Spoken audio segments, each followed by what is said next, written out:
Boomer and Gio. BT and Sal. Kevin and Tiki. Keith McPherson, your nighttime host on The Fan. On the fan. On the fan. On the fan.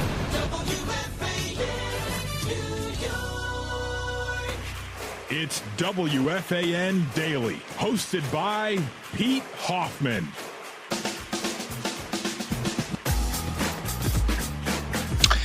Well, I don't even know what to say anymore. I don't want to sit there and scream right off the bat because, I mean, the ending to this New York Yankee game was as atrocious as they come. It started out so well. It started out with Paul Goldschmidt hitting a solo home run to lead off the game. And it seemed like the Yankees were going to get back in their winning ways. They're up 3-0. And then Max Fried kind of just craps the bed. And it's another reminder that the baseball season is long, but it is fatiguing, man. I mean, it's a late night game, so you're starting a little bit later because it's an 8:00 start. It's in Texas, and oh man, everything. Who wants to blame this on Aaron Boone? That's the first question. All I heard on Monday was blame everything that happened on the weekend on Aaron Boone because he just doesn't hold people accountable. He doesn't push the right buttons. He doesn't do this. He doesn't do that. He did everything right. His ace was not ace-like after getting a 3-run lead. Max Fried was not his normal self. He was not good.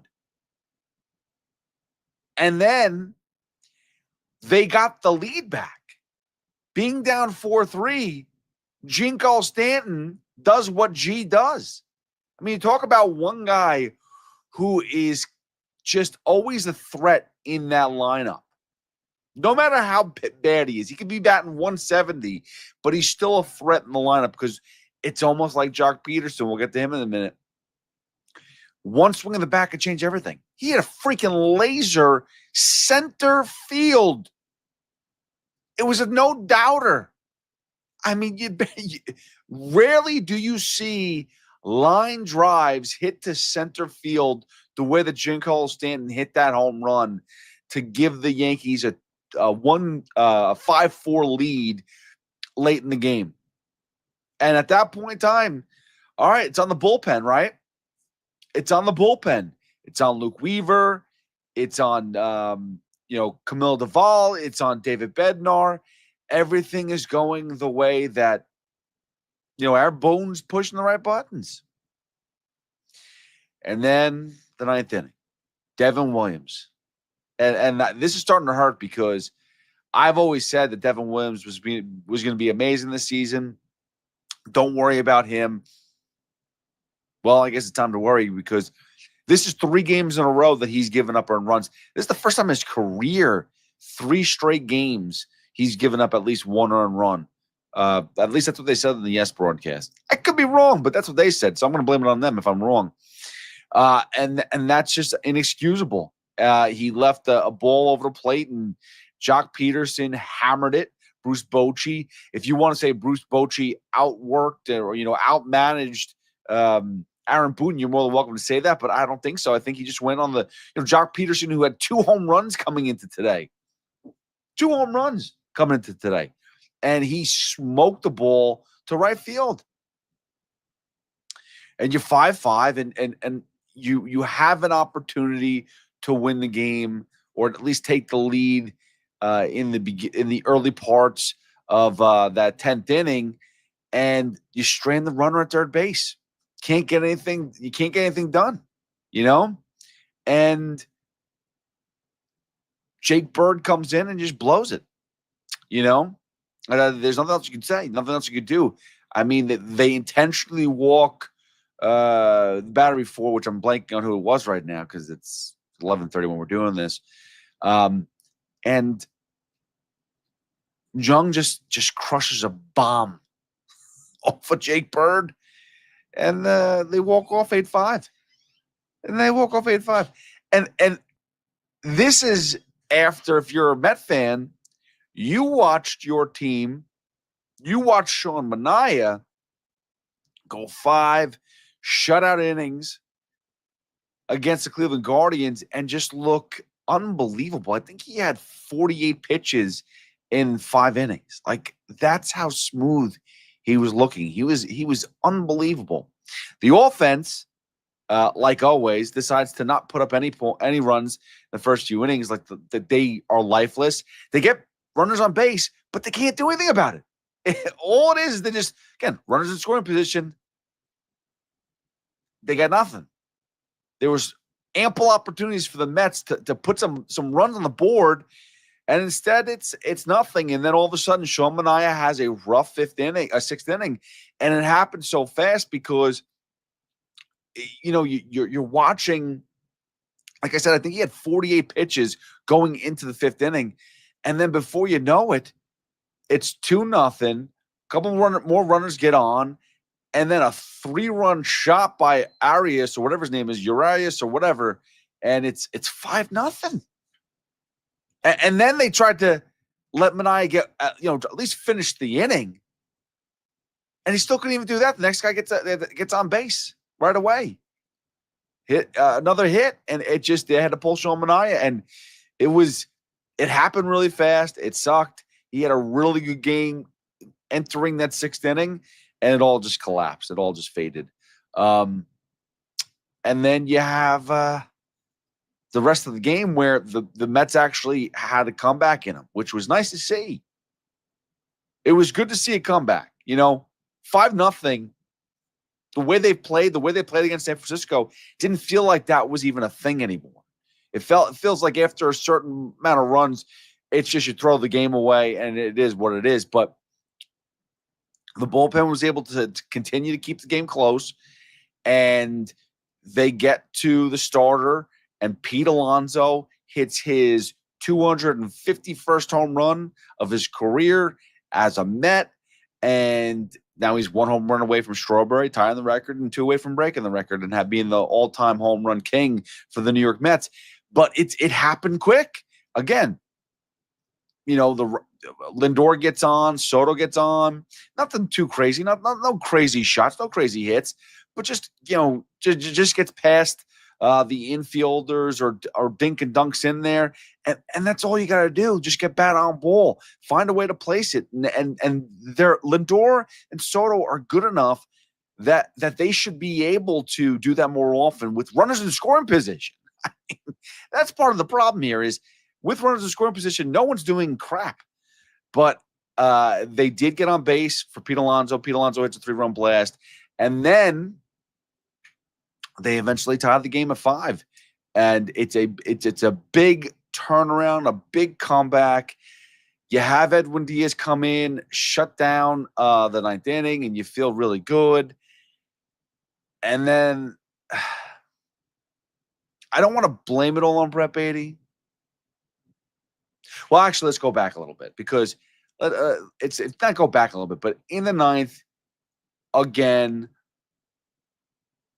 it's Tyrone Taylor comes in, he's on base, and Lindor hits a shot down the line, and it should be a run-scoring, game-winning walk-off. Nothing too crazy. Not saying it's going to be, wow, what a miraculous comeback, a bomb of a shot. It just was perfectly placed, and Tyrone Taylor's fast enough, and they stopped him at third base. And the excuses start. And Mendoza did this for 2 occasions on this lawsuit, which I don't agree with. I've heard other people say, well, this is what Mendoza said in the postgame. Well, it's crap. It's crap. You got to send Tyrone Taylor there. If the ball is barely being thrown in as Tyrone Taylor is getting to third base, you send the guy. You send him. Make them make a throw. Plus, you have Lindor, who will be at least at second base, maybe home, but at least at second base. And they hold him up. And whoever caught the ball, I think it was whoever guy, I forgot it was Arias or whatever. Whoever was at second base, it wasn't Arias, but whoever was at second base, or whoever cut the ball off and that was going to throw it home, dropped the ball. So it's like you got to make them make a play. That's what you always got to do. Got to make them make a play. Force the issue. And because the ball was cut off and the player mishandled it, it would have been a game winner. But instead, second and third, walk Juan Soto.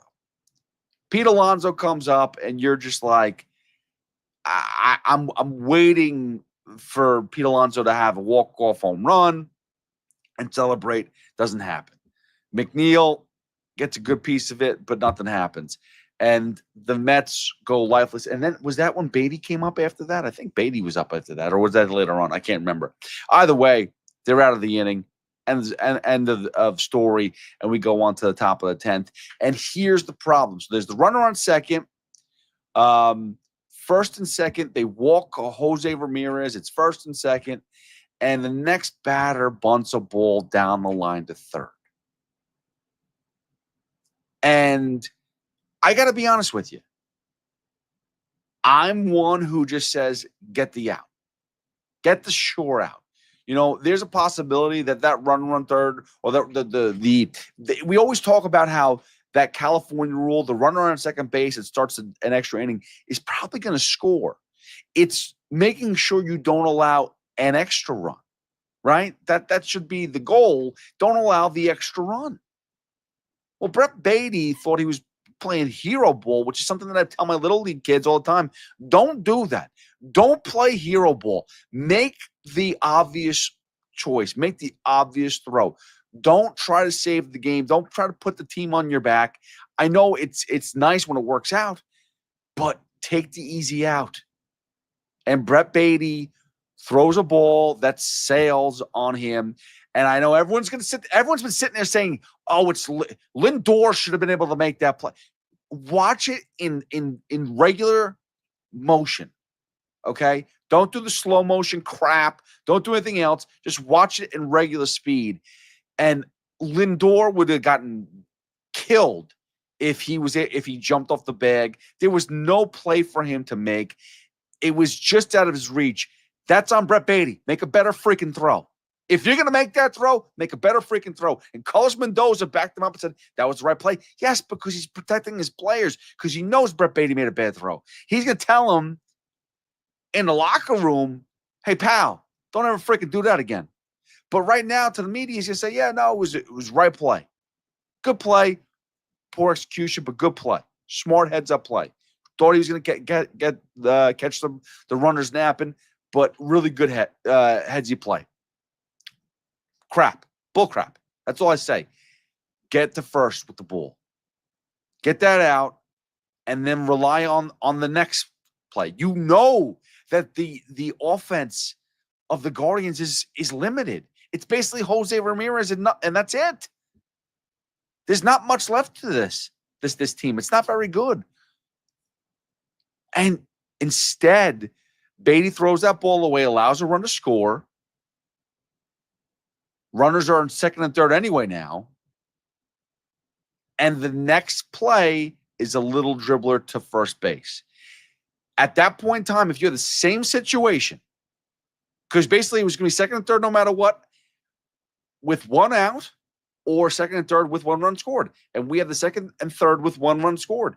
If the same scenario happened, if everything continued the same way, a little dribbler to first base would have been the second out of the inning, followed by a ball that was hit to right field, which turned into a sac fly, should have been the end of the inning, and 0 runs would have scored. Now listen, again, things might have changed. Maybe they would have approached it differently. But if the game played out the way it did,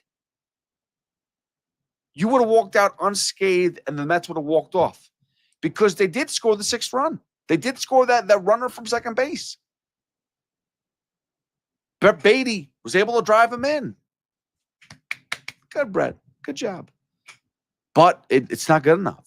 And that's on I understand everyone's going to put the blame on the third base coach for not sending Tyrone Taylor. That's fine.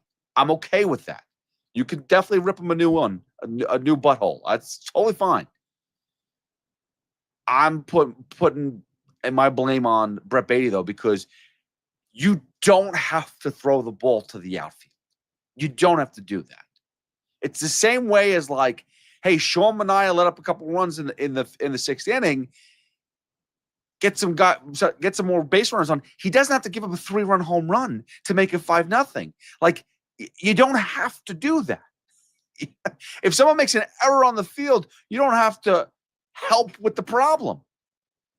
So yes, the game should have been over there. But then the game should have been over at the bottom of the 10th, and the Mets should have won because Brett Batty did not need to throw the ball away, which allowed a run to score, which then led to another run scoring on a sac fly rather than the final out of the inning. You wouldn't have given up any runs, and the Mets would have walked it off if things played out the same way they did. If Brett Batty got that single up the middle, he would have been the hero. How about that? Instead, he's a 0, as they say in the books. It's just unbelievable. And then the Phillies win again. So now the Mets are a game and a half out of first place. The wild card's getting closer. For the Yankees, forget about it. I mean, we're sitting in a situation where Toronto just murdered what they played Colorado. I mean, last time I saw, I think they might still be playing. Last time I saw, I think it was 14-1. It might have been 16-1. I have no idea. I don't expect Toronto to lose in Colorado either. That's just not going to happen. So this was a game that the Yankees needed to just clear the airwaves, clear their mind, clear everything. Just get right. And they failed. And the Mets too. Like, it's going to be a long August, I feel. September's going to be quick. It's going to be a tight pennant race, a tight divisional race. But August is going to take forever. And I don't know if everybody's going to be able to make it.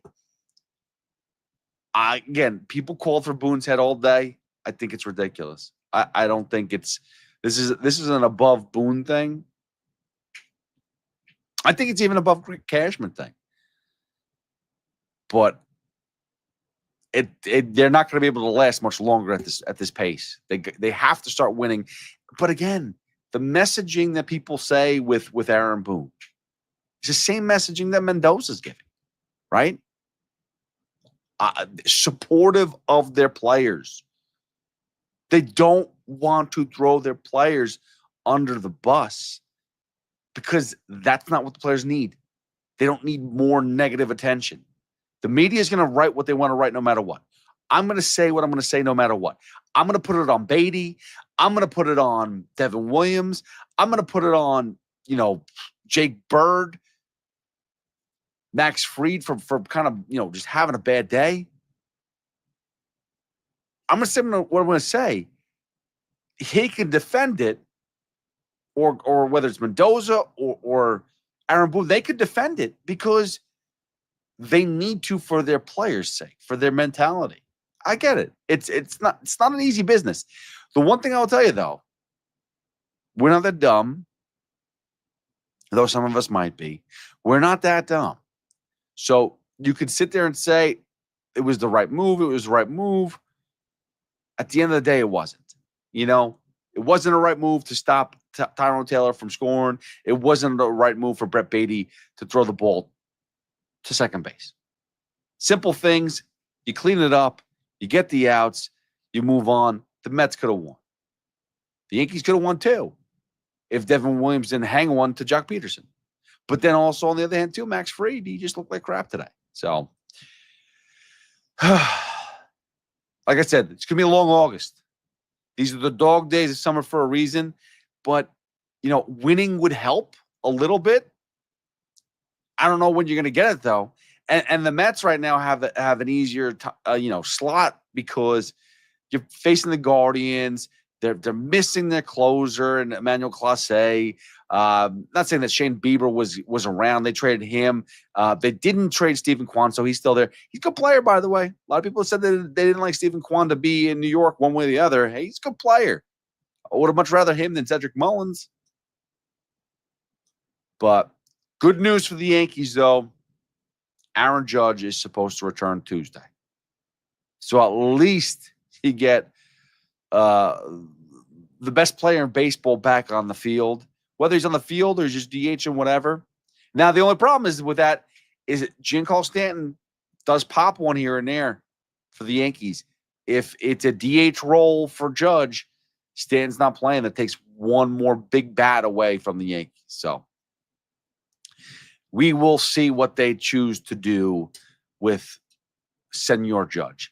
But thank you for listening to another episode of WFAN Daily. I am Pete Hoffman. I probably didn't introduce myself because I'm just very fatigued from those two games. It was a very rough couple games I just watched. I wanted to rip my hair out. That's kind of where I was at. It was aggravating, but in a peaceful way, because I didn't really want to rip my hair out because I was too tired to do it. But it was very frustrating. It was.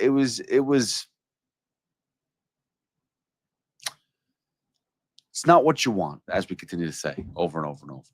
But listen, good news. Like I said, Judge is coming back. Pete Alonso is about to break the home run record. Now, I hope he kind of does it at home. I didn't want him to do it right away. I feel like it's, he's got 2 games left to do it before they go on a little short road trip to Milwaukee. I don't want him to do it in Milwaukee. Is they going to Atlanta then after that? There's like a 6-game trip. It's either now or sit back and on for 6 games and don't hit a home run. But I don't want that either. I want them to win games. And I think Pete Alonso helps them win games, but when he hits home runs. But they're kind of in a sticky situation. He's got to get he's just got to go crazy. Just go for the fences every single at bat for the next 2 days, because I want to see Pete Alonso do this at home. I think he deserves that. I think he deserves the reaction from the home fans. They didn't get to see that Devin Williams home run or the home run off of Devin Williams at Citi Field.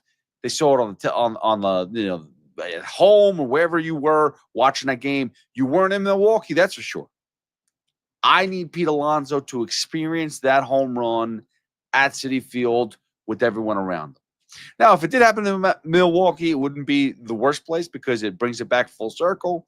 Hey, that's where he hit one of his biggest home runs. Well, this is his record-breaking home run. He does it in Milwaukee. So maybe he should be a Milwaukee Brewer after the season. That's a story for another day. We will talk about that more. Tune in to Boomer and Gio tomorrow morning, 6 a.m.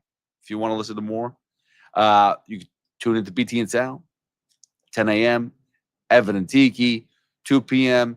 Then you got Keith McPherson, you got Chris McMonagle, and then you always got the WFAN Daily, or you got a Rico Bronya, whatever you want. There's tons of podcasts. Just go download them, Odyssey app, or wherever you get your podcasts, you'll find it. And subscribe on YouTube as well, if you're watching this live right now. Thank you for checking out another episode of WFAN with your host, Pete Hoffman, at Hoff WFAN on all social media platforms. So please go follow, comment, get angry at me. It's all good. I will see you guys again tomorrow.